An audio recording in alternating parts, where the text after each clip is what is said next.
La semaine du biscuit sourire de Tim Hortons est de retour dès le 13 septembre. Pendant une semaine, des biscuits à busure de chocolat recouverts d'un sourire rose et bleu seront disponibles dans tous les restaurants Tim du Canada. 100% des bénéfices de chaque biscuit sourire seront renversés à des associations caritatives locales dans le quartier de chaque restaurant. Célébrant son 25e anniversaire, la campagne Biscuit sourire a amassé plus de 60 millions de dollars pour des organismes de bienfaisance, des hôpitaux et des programmes communautaires. Votre biscuit sourire vous attend du 13 au 19 septembre chez Tim. Elix présente La Totale, avec le meilleur Wi-Fi au Québec. 38 chaînes télé, dont 15 chaînes populaires au choix. Club illico et la nouvelle plateforme vraie, pour 99 $ par mois. La Totale. Des conditions s'appliquent. Visitez Vidéotron.com. Vidéotron.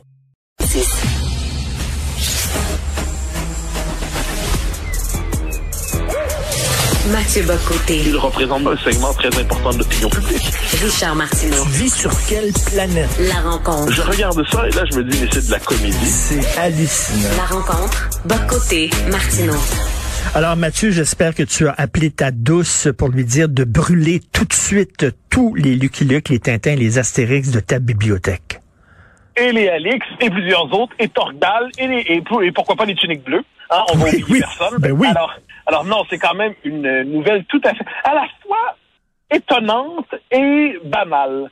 C'est-à-dire que, inévitablement, je l'avais écrit il y a quelques années déjà, et pas parce que je suis un prophète ni un devin, c'est vraiment parce que je vois où nous conduit la logique des choses. On l'a vu, on allait finir par brûler des livres, on allait finir par brûler des bibliothèques. Et c'est ce qu'on voit en Ontario, donc, où en 2019, si je me trompe pas, au nom de la réconciliation, une école a brûlé des milliers d'ouvrages, dont des Astérix, et ainsi de suite, parce qu'ils porteraient des images offensantes des Amérindiens, des populations autochtones, et dès lors, il faut les brûler pour les transformer en engrais. C'est un autodafé. C'est une scène qui fait penser, je sais pas si tu te souviens dans Indiana Jones 3, lorsqu'il y a l'autodafé, on brûle les livres d'auteurs juifs, et là, il y a toute une série de gens qui sont sur le mode, on va brûler ces livres-là parce qu'ils sont mauvais, puis au nom de la purification, on va se libérer de tout ça.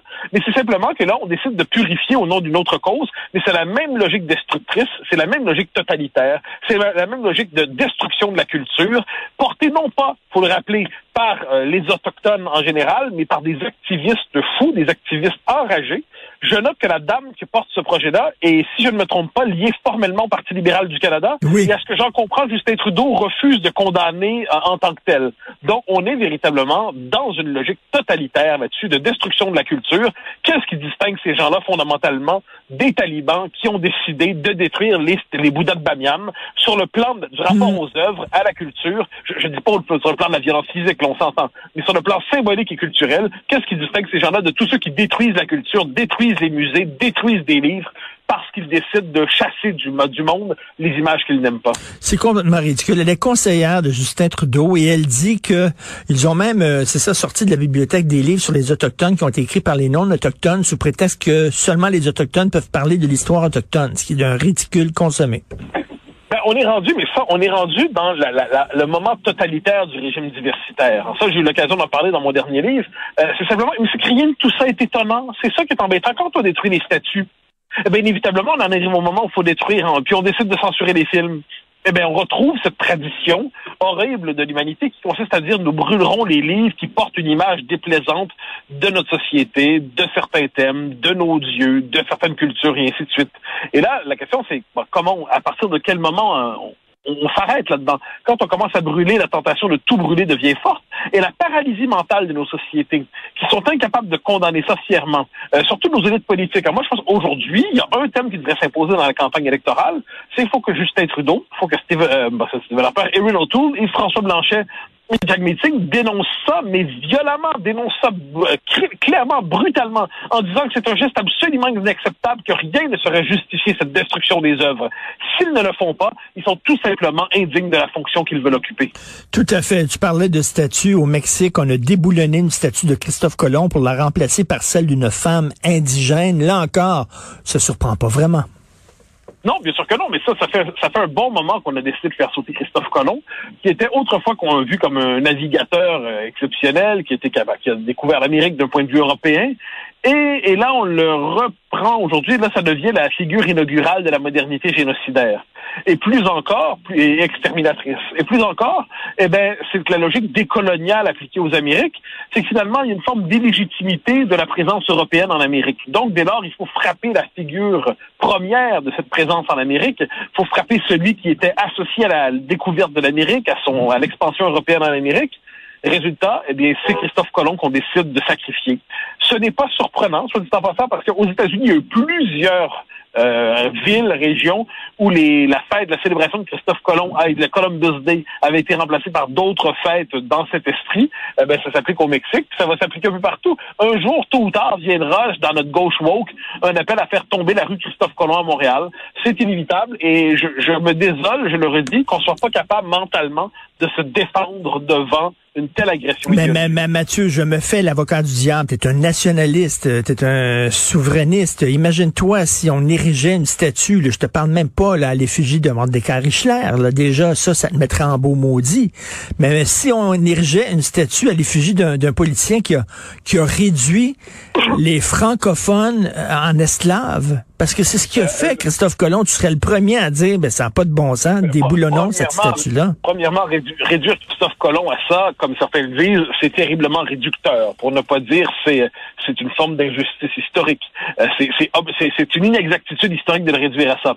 Ensuite, tu constateras que j'ai défendu, moi, le fait qu'on devait qu'on devait accepter dans l'espace public les statuts de Johnny McDonald.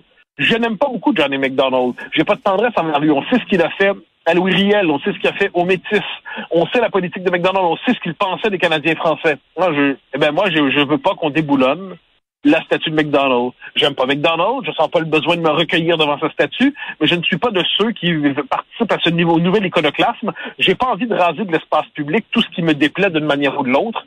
Je dis pas qu'il n'y a pas des moments dans l'histoire où il n'y a pas des statues qui se remplacent, il n'y a pas des noms de rues qui changent, ça va de soi.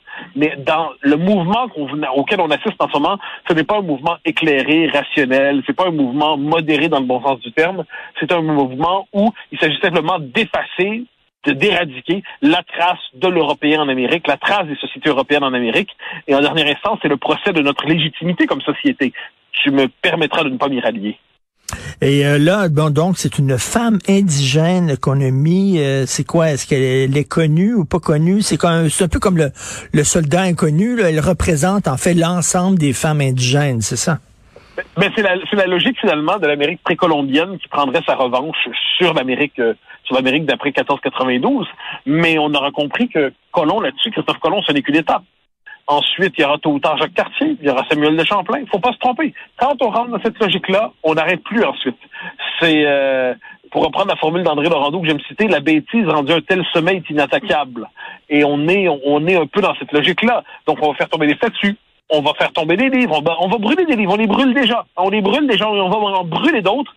On est dans un moment qui va durer un bon moment, je le redoute, où nos sociétés sont à ce point dévorées par la haine de soi qu'elles font le procès de leur légitimité, de leur origine, de leur fondement, de leur histoire, de leur culture, de leur aventure. Elles ne veulent se voir désormais que dans le regard de la haine de soi. Et ça, on le voit avec cette statue, mais on va le voir, on l'a vu aussi chez nous. Faut pas oublier ceux qui voulaient tasser la figure de Lionel Groulx, ça aussi. C'est toujours la même logique qui s'applique. Donc c'est un moment révolutionnaire, et dans les moments révolutionnaires, par définition, on veut détruire le sacré associé à la société d'avant. Christophe Colomb, c'était un grand héros du point de vue de la civilisation occidentale jusqu'à tout récemment. Désormais, il faut détruire son symbole pour s'en prendre aux racines symboliques de cette civilisation.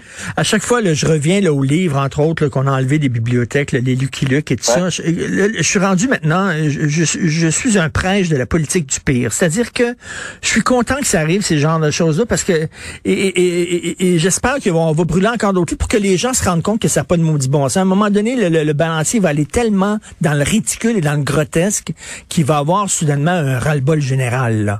Quand tu es rendu à... Oui. Tu me permettras de pas partager ton optimisme. Si rendu, on en est rendu, là.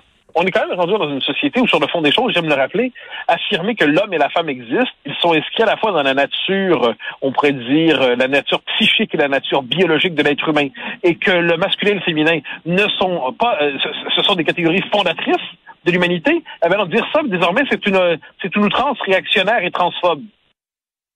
on est quand même dans une société qui est plus capable de distinguer un homme d'une femme et qui considère que les distinguer, ça conduit à reconduire des catégories idéologiques et sociales réactionnaires. Une fois qu'on est rendu là, tout est possible.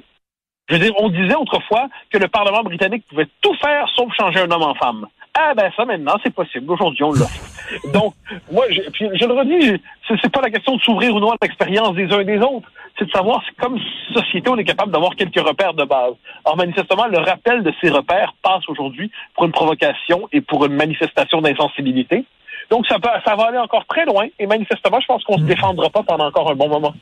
Écoute, en terminant, bien sûr, je demande ça à tous les invités aujourd'hui. Belmondo pour toi, et surtout tu es en France. Ah! Mais c'est la figure de l'homme. C'est-à-dire, moi, ça me fascine. C'est-à-dire, aujourd'hui, justement, dans cette société du gender fluide, dans cette société de l'ambiguïté sexuelle revendiquée, identitaire revendiquée, où ni homme, ni femme, peut-être un peu des deux, les deux en même temps, une troisième catégorie qu'on sait pas.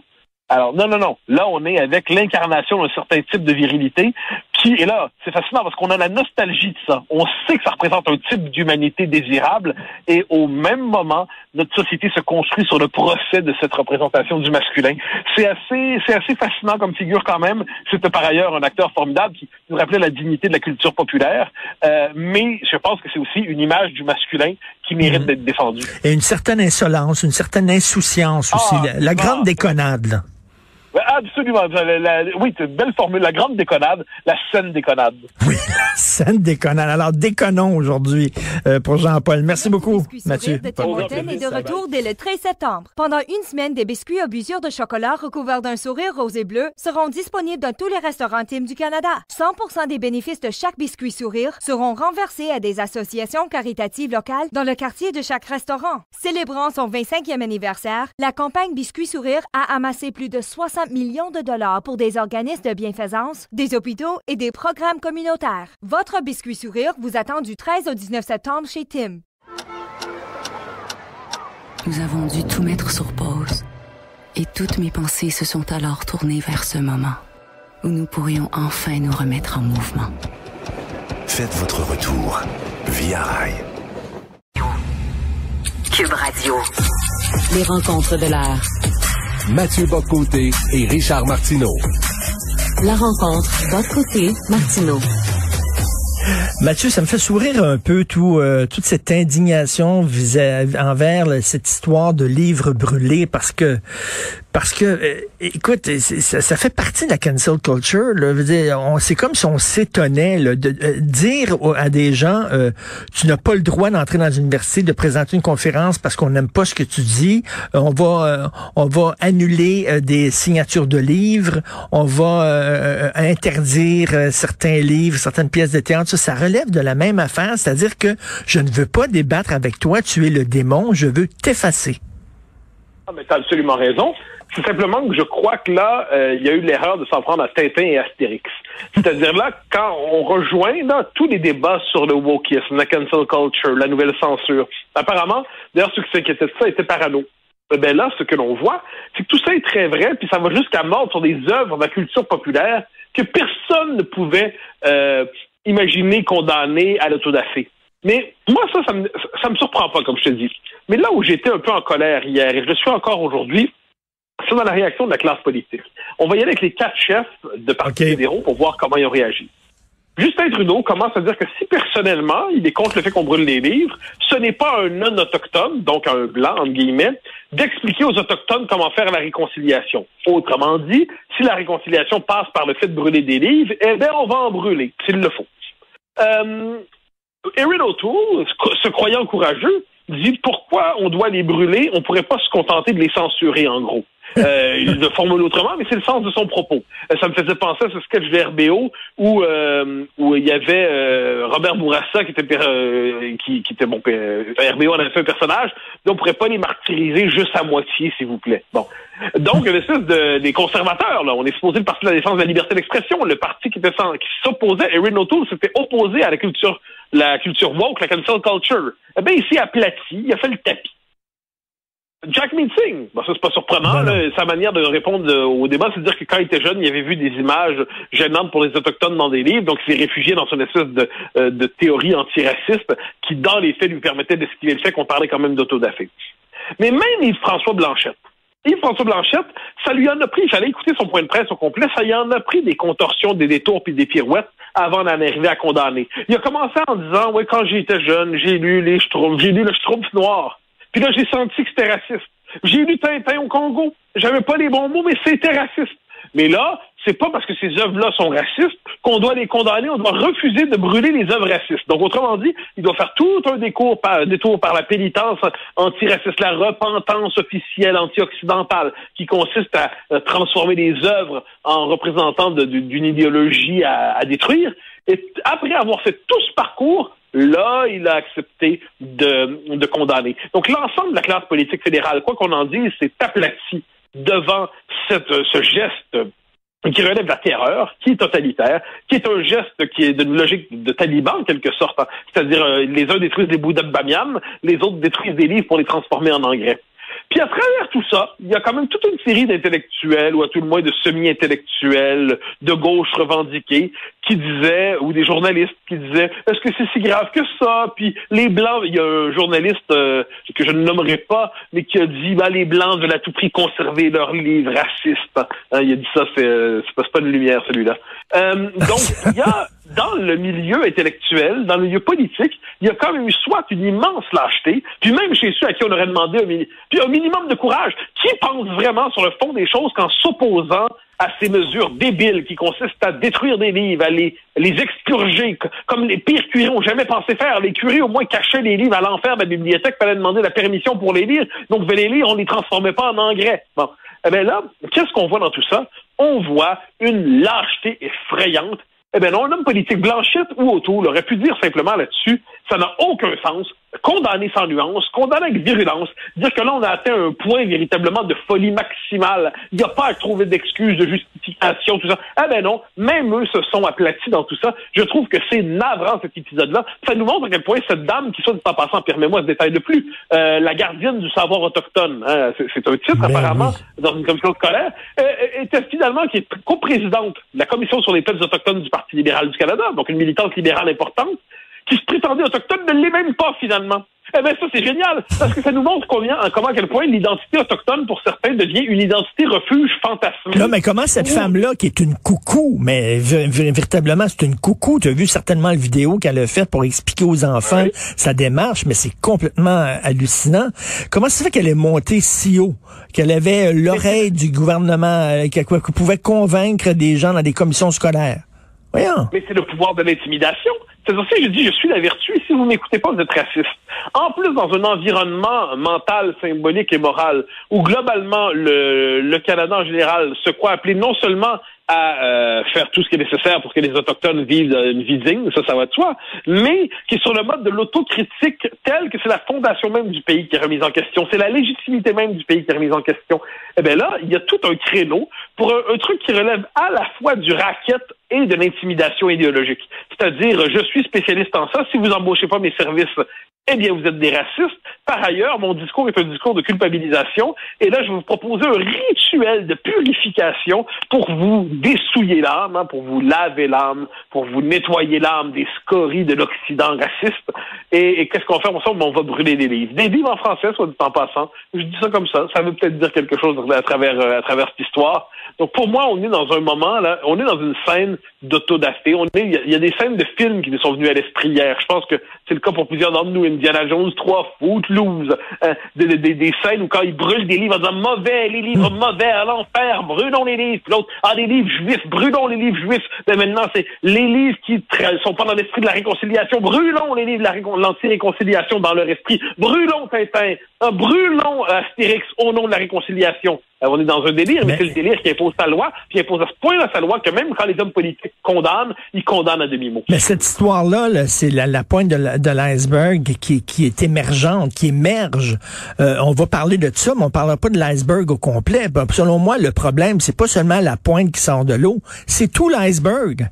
Mais bien sûr, cette affaire-là, c'est la conséquence, c'est l'expression caricaturale d'un mouvement de pensée qui domine l'université, d'un mouvement qui sature l'espace public à bien des égards, d'un discours qui est très présent dans les médias. Donc, tout ce discours-là, il est très présent. C'est juste que là, un peu, c'est quand même idiot. Là, on s'en prend à Astérix. Ces gens-là manquent du sens élémentaire de l'intelligence, qui disent on va quand même pas s'en prendre un symbole qui est à ce point positif dans l'esprit des uns et des autres, Tintin, Astérix. On va juste avoir assez d'intelligence pour pas s'en prendre à ça. Eh ben non, ils sont tellement dans l'ivresse de détruire, ils sont tellement dans la passion de détruire qu'ils s'en prennent même à des symboles comme ceux-là. Patrice Guénifé, que j'ai reçu à mon émission samedi à CNews, on disait que ce qui caractérise le wokisme aujourd'hui, ils ont conservé de la passion révolutionnaire du 20e siècle et du 19e, ils ont conservé la passion de détruire. La passion de détruire. Je pense qu'il y a quelque chose de ça à travers le wokisme aujourd'hui. C'est la passion de détruire, c'est le nihilisme entier, et en même temps le fanatisme, mais c'est le refus de la civilisation occidentale. Et je suis convaincu, là, je m'avance, là, mais je suis convaincu, Mathieu, que les plus pétés d'entre eux ont des fantasmes de guillotine. Ah, ben pourquoi tu t'avances pas exagérément? Moi, je pense que dans un contexte historique qui le permettrait, il y a un désir une tentation d'en finir, une tentation d'exécution, du bannissement. Eh bien, le jour où la violence pure... Moi, je l'ai déjà dit, je redoute le retour de la violence politique. Je note sur le temps qu'elle est déjà de retour et on l'a déjà normalisé. Quand les antifas dans les universités, quand la wokerie dans les universités se permettent de faire des menaces telles que si vous tenez cet événement-là, vous recevez ce conférencier-là, eh bien, on va foutre le bordel et que l'administration se couche, mais l'administration s'est couchée devant la menace de la violence. Quand on a des gens qui détruisent des statues devant tout le monde et que les autorités ne défendent pas le bien public, c'est que la violence vient de l'emporter. Donc, on est sur le chemin de la réhabilitation de la violence politique. Dans 10 ans, dans 15 ans, à quoi ça va ressembler? Je te donne un exemple là, qui n'est pas sur la logique woke, mais sur un autre. En France, hier, on a vu des policiers arrêtent un dealer. Et bien là, des gens se jettent sur les policiers et se mettent à les frapper à coups de bâton, et ainsi de suite. Et les policiers ont peur des dealers. L'autorité n'appartient plus aux institutions dominantes liées à l'État, à l'école, à l'université, à notre civilisation. Nous sommes en déroute mentale. Donc oui, évidemment, de l'autre côté, la tentation de la violence est là. Et le jour où la violence sera possible, je redoute comme toi que ces gens-là aient la tentation, à tout le moins mentale, d'aller assez loin. Donc ça, il faut le savoir. Mais le problème de tous ces bons libéraux dans le sens classique du terme, c'est qu'ils sont toujours persuadés en se disant mais ça va passer, il faut que jeunesse se passe, ça va, ils vont passer à autre chose, ils vont prendre de la bedaine, ils vont avoir un compte en banque, ils vont des REER. Mais pas du tout. Dans un moment révolutionnaire, dans un moment de haute intensité idéologique, eh bien les gens ont tendance à aller non pas jusqu'au bout de la bedaine, mais jusqu'au bout de leur désir d'en finir avec leur ennemi. Et je pense que c'est ce qu'on voit à travers ça. C'est ce qu'on voit à travers ça. Et on se couche. La classe politique canadienne. C'est ça. Pas seulement la classe politique canadienne, les directeurs de musées, les directeurs de maisons d'édition, les directeurs des organismes subventionnaires, les directeurs de festivals, les directeurs de diffuseurs publics, les recteurs d'universités. Écoute, et je cite la Boétie aujourd'hui dans ma chronique, les tyrans ne sont grands que parce que nous sommes à genoux. Et tant qu'on va se mettre à genoux devant eux, ces gens-là vont continuer d'en mener le large. T'as évidemment raison, mais moi, la différence que je fais avec les politiques, c'est quoi la différence entre un patron de musée, un patron de ci, un patron de ça, et un politique? C'est que l'homme politique doit, en dernière essence, en revenir au peuple de temps en temps. Donc, il doit tenir compte minimalement de la préférence populaire. Ce qui fait que Justin Trudeau a été obligé quand même de dire que personnellement, il trouve ça mal de brûler les livres. Courageux, Justin, courageux, pourrait-on dire. Il trouve ça mal qu'on brûle les livres. C'est rendu comme ça qu'on juge le courage politique d'un homme. Mais même Yves-François Blanchet, moi, à la rigueur, Justin Trudeau qui pense ça, je suis pas surpris. Mais qu'Yves-François Blanchet sente le besoin de faire tout un long détour pour finalement dire que c'est mal, tout en condamnant les œuvres, mais en expliquant qu'on doit les conserver parce qu'il faut s'exposer au mauvais message qu'elles portent en elles. Non, mais ça devient lassant. C'est rendu que certains veulent classer Tintin au Congo parmi les BD érotiques les plus inavouables. Je veux dire, il y a quand même, à un moment donné, il faut accepter il faut sortir de l'ethnocentrisme de l'actuel, comme disait Finkielkraut. Il faut accepter que toutes les époques ont pas vécu le monde de la même manière que nous. On va quand même pas passer l'ensemble des œuvres à la râpe idéologique. Je veux dire, moi, j'ai déjà écrit un papier sur Brassens là-dessus. Je veux dire, mon Dieu, l'œuvre de Brassens, si ces gens-là se mettent à s'intéresser à Brassens, on est foutus. Ils vont tout détruire Brassens. Est-ce qu'on se rend compte de tout ce qu'il dit, Brassens? Eh bien là, si ces gens-là, et là, Emmanuel Latraverse disait hier à la joute en prolongation, Madame Bovary, probablement, et puis il y a bien les Astérix qu'on a oubliés, et on pourrait multiplier les exemples. Jusqu'où ça va aller, cette logique de destruction? Jusqu'où ça va aller? C'est inarrêtable. Donc, devant ces gens-là, il faut quitter la posture du libéral sceptique qui dit, pourriez-vous, s'il vous plaît, ne pas nous exécuter aussi brutalement? Pourrions-nous discuter des modalités de notre exécution symbolique? Non! Il faut tenir tête, il ne faut pas se coucher, il faut être très ferme devant ces gens-là, ne rien leur céder. Et la cancel culture, ce que ça dit, c'est bon, le refus du débat. Tu l'as écrit souvent, tu le dis souvent, je ne veux pas te parler, je veux pas débattre avec toi, je t'enlève le droit même de parler. Sais-tu pourquoi? J'ai pensé à ça ce matin. Je le sais pourquoi ils veulent pas débattre. Parce qu'ils savent qu'ils sont ignorants. Parce qu'ils savent qu'ils sont ignorants et ils savent qu'ils perdraient le débat. Et c'est pour ça qu'ils veulent faire taire les gens qui pensent pas comme eux. Ils sont incapables de débattre parce qu'ils savent qu'ils ont une méconnaissance de l'histoire. Tu leur prêtes plus d'intelligence qu'ils n'en ont, je crois. Je pense qu'ils refusent de débattre parce qu'ils sont persuadés qu'ils ont devant eux Lucifer. Ben, si on a Lucifer devant soi ou un nazi, effectivement, on me dit, voulez-vous débattre, M. Bocoté, avec un nazi? Ben, je veux pas me battre avec un nazi, je veux battre le nazi. Je veux dire, c'est pas la même chose. Les nazis, on les convainc. Je pense que c'est Woody Allen qui disait, devant les néo-nazis, un coup de poing américain, ça peut toujours être utile. Bon. Donc, je pense que ils ont cette idée que l'autre est tellement illégitime que sa parole ne peut pas être acceptée. Cela dit, là où je te donne raison, on le voit en France, par exemple, il y a quelques personnes, on connaît le personnage d'Éric Zemmour, dont on a déjà parlé, j'ai souvent entendu, on me le rapporte, des gens qui disent, je veux pas aller débattre avec Zemmour, je serai pas à sa hauteur. Mais ça les empêche pas de dire que c'est un monstre. Mais c'est intéressant, si vous êtes convaincu qu'il a tort, puis il y a tout le temps sur des points, hein, c'est pas question, ben, osez débattre avec lui. Si vous êtes non, parce que je me ferais détruire, disent-ils, donc je veux pas aller devant lui. Donc, en gros, vous décidez à l'avance que c'est un monstre, mais quand vous avez l'occasion d'aller prouver devant l'autre, de le contredire, en disant, non, vous avez tort, et puis je vais vous expliquer, eh bien là, ça se décompose. Ça se décompose comme des petits êtres sensibles, comme vous appellerez des petits lapins. Jean-Luc Mélenchon a toutefois accepté, j'ai hâte de voir la suite, de débattre avec lui. Bon, ben, au moins, ça va être intéressant. Mais normalement, la tentation woke nord-américaine, c'est que devant quelqu'un qui pense pas comme soi, on préfère se décomposer en larmes et puis se dire, oh là là, c'est terrible. Et ça, c'est de la lâcheté et c'est du fanatisme tout à la fois. Et en terminant, hier, Joseph Facal m'a dit quelque chose de très intéressant. Il a dit, c'est drôle, les socio-constructionnistes, ceux qui disent que tout est une création sociale, il n'y a pas de sexe, il n'y a pas de genre, tout ça est une création sociale. Il dit, il n'y a pas de vérité objective, ça n'existe pas, tout est relatif, c'est drôle, mais eux, par contre, ils présentent leur vision du monde comme étant une vérité objective. C'est drôle, hein? Tout est une construction sociale, sauf leur discours à eux. Mais la déconstruction, moi, ça, j'ai toujours été convaincu ça, la déconstruction est une étape sur le chemin d'un nouveau fanatisme. Donc, une fois qu'on touche le nihilisme, c'est un fanatisme. Donc, le relativisme n'est jamais qu'un instrument. C'est une force de marteau-piqueur pour déconstruire les fondements de notre civilisation, mais un nouveau fanatisme s'impose, et pire que tout, c'est pas une position politique, c'est un fanatisme, c'est une révélation religieuse. Le monde est fondamentalement mauvais, celui qui incarne le mal, c'est l'homme blanc hétérosexuel. Il faut chasser du monde le mal, il faut chasser Lucifer, et qu'est-ce qu'on a à travers ça? C'est un discours religieux. C'est un discours religieux qui s'installe. Donc, la déconstruction n'était qu'une étape sur le chemin d'un nouveau fanatisme. Ah, que c'est désolant. Merci beaucoup, Mathieu. C'est toujours le meilleur moment pour économiser.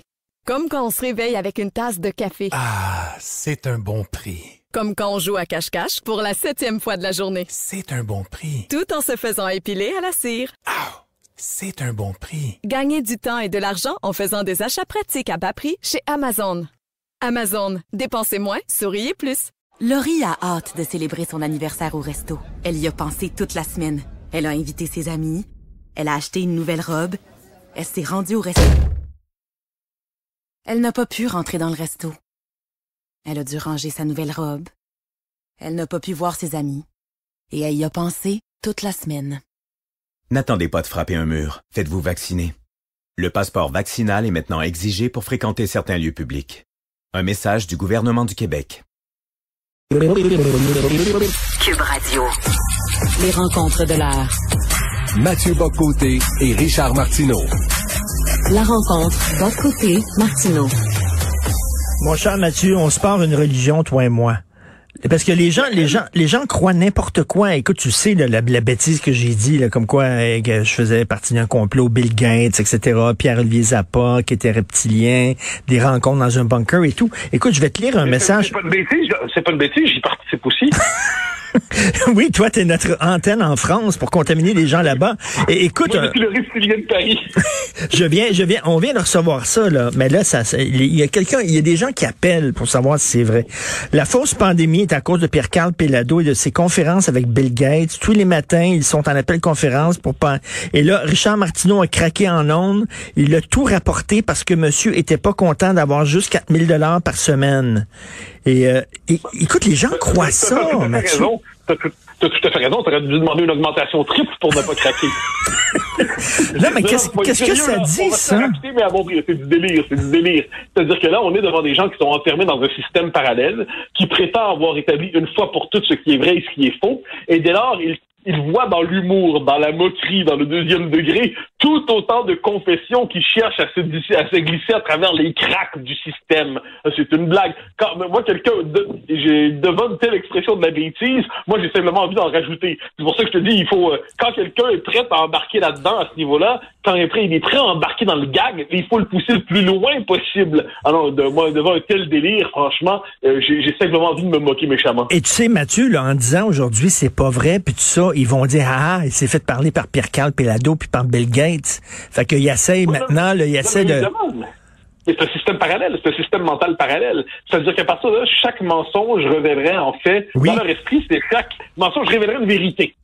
Et plus encore, chaque mensonge serait en fait le masque d'une espèce de technique, de ruse, d'incapacité. Donc, ils sont toujours en train de voir des aveux, des ruses, des codes. Ces gens-là, en fait, habitent un univers un peu bizarre où ils se voient comme des décrypteurs, en fait, des messages codés d'un univers parallèle. Et il faut simplement les inviter à revenir sur Terre, mais ça fonctionne pas. Quand quelqu'un est convaincu de tout cela, c'est qu'il habite déjà très loin sur un satellite de Pluton. Donc, il faut simplement accepter au revoir, mon ami. J'espère que la croisade intergalactique est agréable. nous, sur Terre, on fait ce qu'on peut. On déjeune avec du beurre de peanuts. Mais si tu veux à tout prix croire qu'une conférence, un appel conférence qui met en scène Pierre-Carl Péladeau, Richard Martineau, mais parce qu'on est tous alliés, il y a aussi là-dedans François Cardinal, et il y a aussi Isabelle Haché, il y a Sophie Durocher et Marie-Louise Arsenault. Derrière l'apparence du conflit, nous sommes tous unis dans la conspiration covidienne. C'est un aveu. Non, c'est du délire. Mais non, mais est-ce qu'il y a plus de coucous qu'avant ou maintenant, à cause des vidéos, des médias sociaux, on les voit, les coucous, alors avant, il y en avait autant, mais on les voyait pas? Je pense que les médias sociaux ont permis à la possibilité du coucou la virtualité du coucou de se concrétiser. C'est-à-dire que désormais, la crédulité de certains trouve une espèce de support théorique dans leur esprit, dans toutes les théories qui circulent pour justifier l'impression qu'ils ont sur le monde. Et là, on se retrouve quelquefois avec des gens qui, je le dis sans mépris, mais qui ont des connaissances rudimentaires sur l'existence et qui prétendent expliquer ensuite ce qu'est le vaccin, ce qu'est le système économique international, ce qu'est le Canada, ce qu'est le Québec, ce qu'est ci, ce qu'est ça, ce qu'est la chimiothérapie. Et là, moi, devant ça, à un moment donné, comme je le dis, j'en rajoute. C'est tout ce qui nous reste comme arme, c'est la moquerie. C'est-à-dire, devant une telle sottise, au moins, M. Pignon était drôle. Là, on est simplement devant une espèce d'expression bête d'une bêtise militante. Oui, exactement. De classe mondiale, comme disait Thierry Lhermitte dans le dîner de con. Écoute, qu'est-ce que tu as pensé de Justin Trudeau hier qui disait « Mais je suis québécois ». Mais c'est tout à fait factuel. Justin Trudeau est québécois, mais qui l'a contesté? Qui l'a contesté exactement? Yves-François Blanchet, dans le débat, rappelle une chose toute simple, c'est que la démocratie québécoise s'exprime à l'Assemblée nationale et que l'État fédéral n'a pas à se substituer à l'Assemblée nationale sur des questions qui touchent l'identité du Québec, la culture québécoise, le peuple québécois. Il rappelle ça. Et là, Justin Trudeau, qui avait manifestement préparé sa ligne d'une manière ou de l'autre et qui cherchait le moment pour la caser, s'est dit, c'est bon, c'est le moment, il faut attaquer. Et là, il s'est fendu cette déclaration un peu sortie de nulle part. Et évidemment, tous les petits spineux qui traînent sur les réseaux sociaux se sont dit, enfin, Justin Trudeau conteste l'hégémonie exercée par le Bloc québécois sur l'identité québécoise. Là, on a dit, mais c'est pas ça le sujet. C'est pas le sujet de comment tu te sens intérieurement, Justin Trudeau. La question, c'est de savoir est-ce que l'État fédéral empiète sur des compétences qui ne lui appartiennent pas. Et pourquoi l'État fédéral considère que, si, pour reprendre la formule de Justin Trudeau, Justin Trudeau nous a dit, personnellement, je pense pas qu'on doit brûler des livres, mais c'est pas à moi de dire aux Amérindiens quelle méthode utiliser pour la réconciliation. Autrement dit, s'il faut les brûler, brûlez-les. Bon, à ce compte-là, on peut se dire, pourquoi vous mêlez-vous il n'y a pas de réconciliation aussi à faire entre le Québec et le Canada, 1982, c'est pas arrivé, le multiculturalisme, c'est pas arrivé.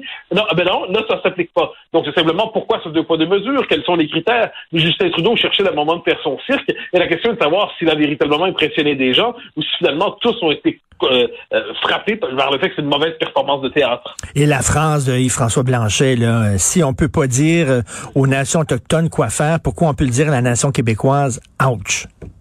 Oui, et puis j'ajouterais que Yves-François Blanchet était assez bon sur ce coup-là. Après ça, quand Trudeau s'agitait des baguettes en l'air, et Yves-François Blanchet dit calme, relax. Donc il y avait le bon ton, c'est-à-dire regarde, on est au courant que tu es en train de faire une représentation théâtrale, on sait que tu joues, on sait que tu cherchais le moment de décider de montrer ton costume de Superman, et là on va te le faire remarquer simplement. Et c'est toujours ce qu'il faut faire, en dire le roi est nu, c'est le pouvoir de l'enfant devant l'empereur, le roi, ou l'empereur est nu, le roi est nu. Eh bien là, on voyait Justin Trudeau faire sa comédie, et je pense que Yves-François Blanchet a eu tout à fait raison de le faire remarquer. Je sais pas, est-ce que tu as regardé le débat au complet ou tu as vu des extraits, Mathieu? Non, je l'ai attrapé. OK, bon, parce que il y a eu un moment totalement surréaliste dont personne ne parle aujourd'hui, où on questionnait Justin Trudeau à propos de cette gardienne du savoir autochtone. Et là, il était vraiment pris au dépourvu, Trudeau, et il a dit quelque chose comme, c'était tellement tout croche, il s'exprime tellement mal parfois, il a dit comme, si elle se sentait autochtone, je n'ai pas, moi, à la juger si elle se sentait comme ça. Et moi, j'ai dit, voyons donc, as-tu entendu la même chose que moi? Oui, c'est intéressant, ça c'est drôle, parce que j'écris là-dessus dans les prochains jours. Okay. Et là, c'est intéressant parce que on nous dit aujourd'hui que le sexe, par exemple, est l'objet d'auto-identification. Donc, j'ai beau biologiquement être un homme, si je me sens femme, je suis femme. La question qu'on se posait, c'est donc, il est possible d'être transgenre. Est-il possible d'être transracial? Dans les débats de cette mouvance-là, c'est une question qui se pose. Donc, est-ce un blanc qui se prend pour un noir? Est-il noir parce qu'il se prend pour noir? Puisque, en plus, la race est un construit social, on nous le dit, sans aucun fondement biologique ou tout ça. Donc, la race est un construit social. Donc, si je suis blanc, je me prends pour noir, suis-je noir? Si je suis Canadien, anglais ou blanc, qu'importe, et je me prends pour un Amérindien, suis-je un Amérindien? Normalement, la réponse de la wokerie, des mouvements racialistes, c'est de dire non, ça compte pas. Donc, comme si derrière leur discours sur le fait que la race est un construit social, pour eux, la race est une identité primordiale dont on ne peut sortir. Et quand on entend certains leaders amérindiens dire « Ah, mais madame, ça fait 7 générations qu'elle n'est pas amérindienne, donc ça compte pas, elle peut pas être des nôtres. » Donc là, on vient de nous dire qu'il y a une dimension dans l'identité qui n'est pas que de l'auto-représentation, qui n'est pas que de l'auto-construction théorique, c'est aussi une dimension objective. Donc, chez les Amérindiens, c'est la lignée, apparemment. Donc, c'est moins la culture que la lignée, c'est moins appelons ça la culture que l'ethnie. Bon, d'accord, on comprend. Mais là, c'est intéressant de savoir. Donc, si la race est un construit social, eh bien, qu'est-ce qui fait en sorte qu'on ne pourrait pas être transracial? Si elle ne l'est pas, est-ce que ces gens-là sont pas en train de nous dire que la race est plus importante que tout le reste dans la vie? Dans les deux cas, quant à moi, je préfère me tenir loin des passions raciales. C'est très, très bonne question. Et si on peut être transracial, attends une minute, poussons la logique plus loin, parce qu'il n'y a jamais de limite avec ces gens-là. Est-ce qu'on peut être transespèce? Est-ce que est-ce que je peux être un chien? Moi, je suis plutôt un brontosaure. Mais tu peux m'appeler brontoboc. Mais non, mais ce qu'on voit, c'est qu'à un moment donné, la réalité a ses droits. Mais à partir du moment où on a sectionné le rapport au réel, et ce qui reste en dernière instance, qu'est-ce que c'est? C'est simplement le fantasme qui se substitue au réel. Quand le réel n'a plus ses droits, eh bien, dès lors, on peut s'imaginer tout ce qu'on veut. Et c'est pour ça que moi, je suis aussi sévère envers la théorie du genre. Je reviens aussi souvent vers ça. Parce qu'on nous dit pas seulement des gens exceptionnellement s'identifier à un autre sexe que le leur. Parfait, on va tenir compte de ça, ça va de soi. Mais quand on généralise ce principe sur le plan de l'identité sexuelle et qu'on le généralise dans les relations sociales, eh bien, en dernière instance, nous vivons dans un univers fantasmé, un univers qui est déréalisé. Donc, c'est pour ça que devant cela, il nous faut, me semble-t-il, un esprit à la fois moqueur et combatif, parce qu'effectivement, devant un tel discours, il y a quelque chose qui est réel et qui nous force à basculer dans un monde parallèle. Tout à fait. Écoute, je te laisse parce que je sais qu'à 10h15, toi, tu as ton meeting avec Bill Gates et demande plus que 4 000 $ par semaine, là, parce que vraiment, t'en vaux plus, là. Il veut pas. Je demandais d'être payé en euros. Mais Salut Bronco Bac. Bye. Le charme d'une Mazda, c'est ce que l'on ressent au volant. Le confort raffiné, le plaisir, la puissance. Mazda, conduisez sans mesure. Découvrez-en plus sur Mazda.ca. Laurie a hâte de célébrer son anniversaire au resto. Elle y a pensé toute la semaine. Elle a invité ses amis. Elle a acheté une nouvelle robe. Elle s'est rendue au resto. Elle n'a pas pu rentrer dans le resto. Elle a dû ranger sa nouvelle robe. Elle n'a pas pu voir ses amis. Et elle y a pensé toute la semaine. N'attendez pas de frapper un mur. Faites-vous vacciner. Le passeport vaccinal est maintenant exigé pour fréquenter certains lieux publics. Un message du gouvernement du Québec.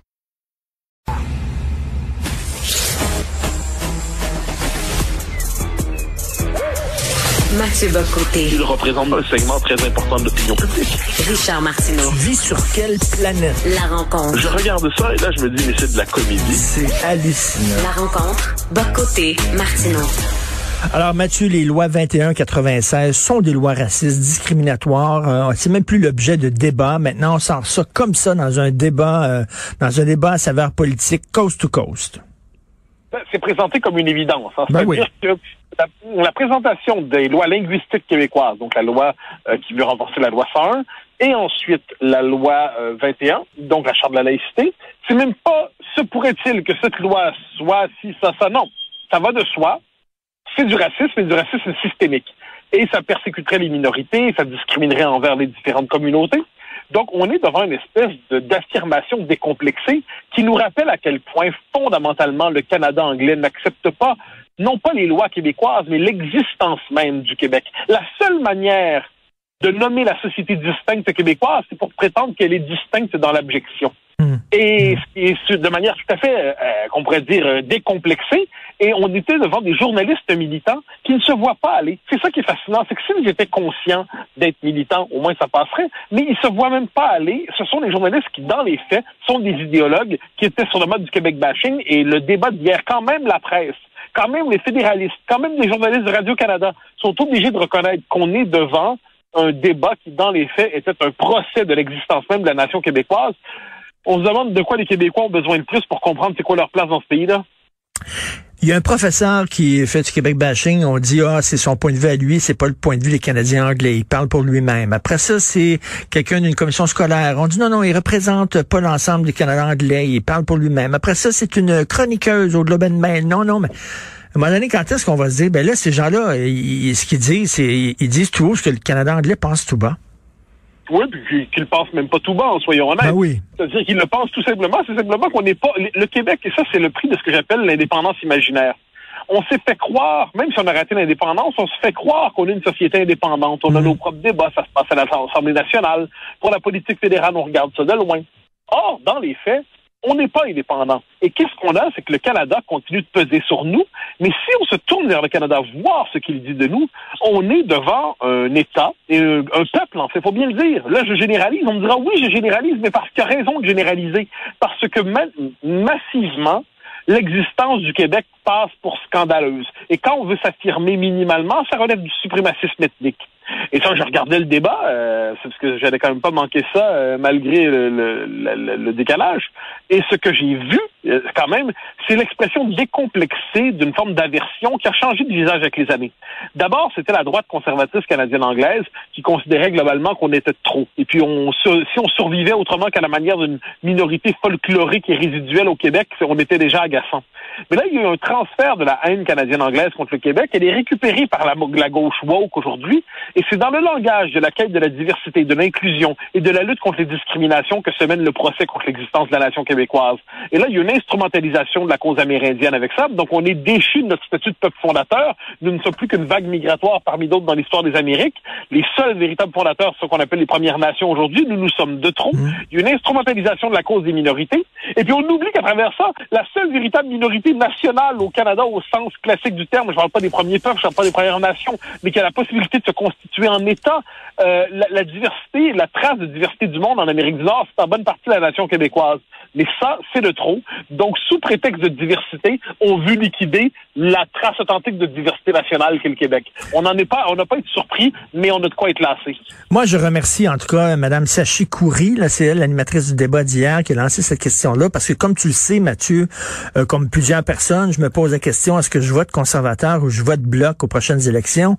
Et hier, qui j'ai vu qui allait à la défense du Québec, qui défendait bec et ongle le Québec, c'est pas Erin O'Toole. Erin O'Toole dit, je vais respecter la loi 26, je vais respecter la juridiction du Québec, mais il a pas dit que il a pas défendu cette loi-là. On sait pas ce qu'il pense vraiment de cette loi. Celui qui a défendu le Québec hier, c'était Yves-François Blanchet. C'était assez clair. Voilà. C'était assez clair, je trouve. Yves-François Blanchet, hier, s'est tenu non seulement pour son parti, mais pour le Québec. Il a défendu la dignité de l'Assemblée nationale, le droit du Québec de faire ses propres lois dans les domaines qui sont les siens. Et on a vu qu'Erin O'Toole, sa proposition nationaliste envers les Québécois, qui était déjà pas mal du répété soft, disons ça comme ça, lorsqu'il parlait aux Québécois, devant le Canada anglais, il se fait encore plus discret. Donc là, quand on a une proposition qui tient en slogan, qui en plus est exagérément soft, puis on la cache quand on arrive devant les Canadiens anglais, donc, il y a de quoi douter sur la valeur de cette main tendue au nationaliste. Tiens, on a l'impression, Erin O'Toole, qui dit, je vais les endurer, les Québécois. C'est correct, ils ont le droit de se gérer, mais on demande plus que ça, là. On demande qu'ils disent, non, c'est pas une loi raciste. C'est faux que c'est une loi raciste et discriminatoire. J'aurais aimé ça entendre ça de la bouche d'Erin O'Toole hier. Non, voilà. Du bout des lèvres, il a dit, tu sais, pas fort. Mais si Erin O'Toole était courageux, ça se saurait. On est quand même devant un gars qui, quand Justin Trudeau dit je préfère qu'on brûle pas de livres, mais si c'est ce qu'il faut pour que la réconciliation ait lieu, qu'on les brûle, en gros, la position de Erin O'Toole, c'est brûlez-les pas, ne les brûlons pas, contentons-nous de les censurer. Non, mais si c'est ça le Parti conservateur au Canada, à quoi sert-il? Dire c'est l'aile bleue du grand Parti rouge. Et de ce point de vue, donc c'est le parti mauve. Mais ils sont pas très sérieux. Et c'est dommage parce que moi, moi qui suis, c'est pas un secret, un indépendantiste très convaincu, je me disais, puis encore là, en passant, s'il y a un gouvernement conservateur minoritaire soutenu par un bloc fort, ça peut donner quelque chose d'intéressant à très court terme, sachant que dans ce pays-là, on est condamné à disparaître à moyen et long terme. Mais là, ce qu'on a vu, c'est que c'est la meilleure manière pour les Québécois, me semble-t-il, de liquider le Parti libéral aux prochaines élections dans la mesure du possible, c'est certainement pas de se donner un parti qui se cache lorsque vient le temps de les défendre à l'extérieur. Puis je parle pas comme un militant ici, tout simplement que le Bloc québécois, au moment où ça a compté hier, Yves-François Blanchet était à la hauteur. On l'oublie ça dans la vie. L'essentiel, c'est pas d'être bon tout le temps. L'essentiel, c'est d'être bon quand ça compte. Hier, ça comptait, puis Blanchet était à la hauteur, puis O'Toole l'a pas été. Et écoute, tu m'ouvres la porte pour la question quiz de la semaine. François Legault qui a presque dit aux gens de voter conservateur. Comment tu as vu ça, toi? Il a surtout dit de ne pas voter Justin Trudeau. C'est comme ça que je le comprends. Ensuite, s'il s'agit de donner une consigne de vote, M. Legault, comme tout le monde, je crois, c'est calculé, c'est compté, c'est évaluer les possibilités électorales. Donc, s'il veut dire que dans les comtés où les conservateurs ont plus de chances de battre les libéraux, il faut voter conservateur. Dans les comtés où le Bloc a le plus de chances de voter pour le Bloc a plus de chances de battre les libéraux, il faut voter Bloc. François Legault est finalement d'accord avec ce qu'on se dit, toi et moi, depuis le début de la campagne, mais il le dit à travers un angle original. Mais si la consigne, c'est sortir les libéraux, je ne l'en blâmerai pas. S'il dit embrasser les conservateurs, je l'inviterai à se garder une petite gêne. Écoute, Mathieu, demain, c'est ta 3e émission que tu animes à CNews. C'est qui ton invité? Philippe Val. Alors, Philippe Val, l'ancien directeur de Charlie Hebdo, une grande figure du débat français sur la liberté d'expression. Ça va être les 20 ans du 11 septembre, soit dit en passant, donc on va en parler aussi un peu. Donc, je vais faire mes 2 éditos et ensuite, je reçois Philippe Val pour tout le débat sur la liberté d'expression, qui est, à mon avis, un des plus importants dans notre époque. Parce que si, quand vient le temps de nommer les réalités qui nous frappent, nous ne pouvons pas les nommer, eh bien, on est condamné à l'impuissance politique, l'impuissance intellectuelle. On va parler de ça, on va parler un peu du 11 septembre, on va parler des caricatures, on va parler de la perte de l'esprit de second degré, qui est de l'autre nom de l'humour. On va parler du blasphème, on va parler de toutes ces questions qui sont essentielles. Wow, ça va être super bon. Et écoute, très rapidement, t'es en France, est-ce que les gens sont nerveux là-bas parce qu'on dit qu'on craint un attentat terroriste pendant le fameux procès là, du Bataclan? T'en penses quoi? Tu le sens, ça? Nerveux, non, mais tout le monde sent que la question de la sécurité se pose de nouveau. Tout le monde sait que ça peut ressurgir. Tout le monde sait que les conditions, le terreau qui a rendu possible le Bataclan, c'est pas disparu. C'est-à-dire, la question du séparatisme ethno-religieux s'est posée de plus en plus au cours des dernières années. Donc, non, je pense que les gens vivent parce que la vie a ses droits. Mais il y a une petite inquiétude qui traîne dans le fond de l'air, ce qui n'est pas surprenant. Merci, puis bonne émission demain. On va t'écouter. Merci beaucoup, Mathieu. Merci, bye bye. Salut.